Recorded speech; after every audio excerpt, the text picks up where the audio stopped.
Okay, hello everyone. This is going to be a quick video into the various tools you can use at NCEP to make your forecast. So without any further ado, we'll get into it. First thing we're going to look at is right here, the CPC 3 to 4 week outlook. This is something that Dr. Decker of Rutgers University has been using for the past, I think, several years now. Temperature outlook. It doesn't perfectly correspond with our time frame, but it's close and it's a pretty good tool to use. Dr. Decker has done quite well for himself over the past couple of years in the forecast contest. So um, basically, without explaining too much into this, you can click on the 3 to 4 week outlook and it'll give you a temperature probability and a precipitation probability and show you where things will be precip, where there'll be less precip, where it'll be warm, where it'll be cooler. And then you can use this to kind of, adjust your forecast number. So, but you also have to keep in mind a couple of things. It doesn't give numbers. So above average, those 60%, theoretically could mean only a degree. It could also mean 10 degrees. It all is dependent. They have a discussion here that we're, for obvious reasons, not going to get into, but you should definitely read those if you plan on using this. And same thing goes for the below average. Doesn't specify any kind of numbers, so you kind of have to use your judgment with that. And I definitely recommend looking at some of Dr. Decker's forecasts, as he uses exclusively the CPC and is quite good at it. Next, we'll be taking a look at the teleconnections available here. You can also use the teleconnections model page on the Maxar site. Has a couple more teleconnections. But if you want to use this one, that's okay too. We're going to look at the main three here, the NAO, the AO, and the PNA. By now, I'm going to assume that most of you know what these mean.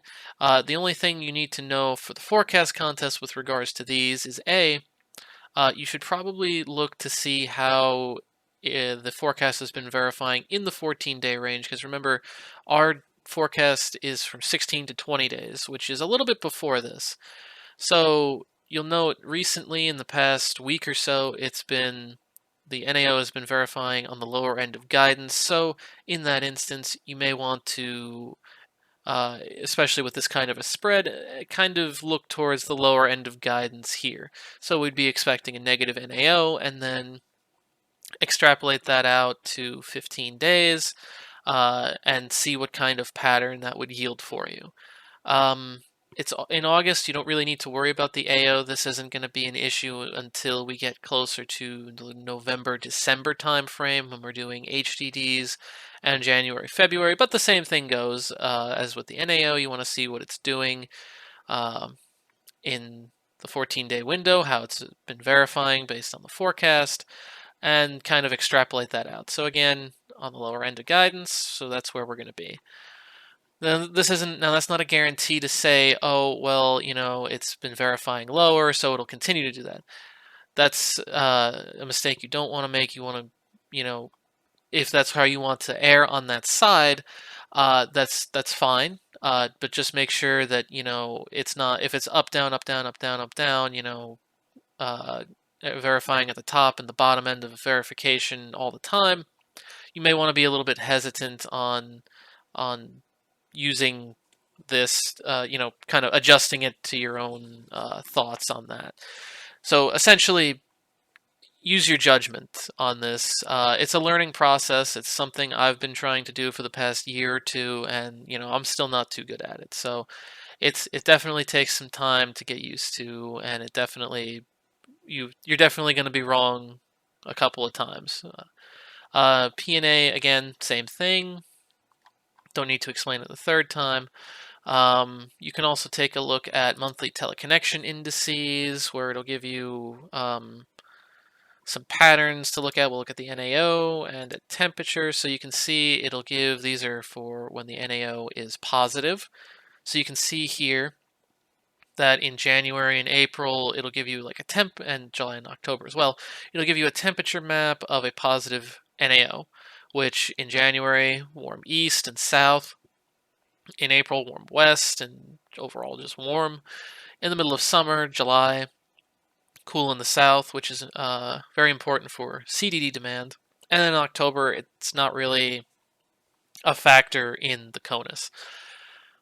You can get these for the EA, I'll just mention the ones that most people are aware of. The PNA here seems to be the only one that most people would be generally aware of. These other ones aren't really used all that much, at least as I've seen in the forecast contest. You're more than free to use them, of course, and do research on it or ask your pod leader or your professor or one of the people at the forecast contest, either Dave or myself, these questions, and we'll be more than happy to answer them, of course. That being said, we have one last thing I want to go into here to avoid making the video too long. That's the MJO. There's a lot of great MJO tools here. I'm not going to go into all of them because that would take way too long. So I'm just going to look at the main one here, the ensemble forecast of the GFS. You can also get, if I can remember where it is, I believe it's this one. Yeah, so you can get a whole bunch of different forecasts.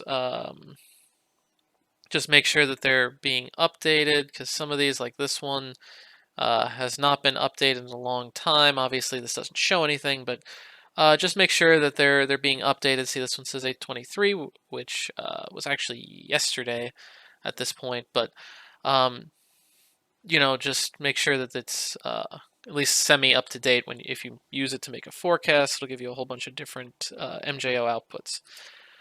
You can also just use the regular GFS output. You can see here it'll give you what it's been doing, the MJO of the past month or so.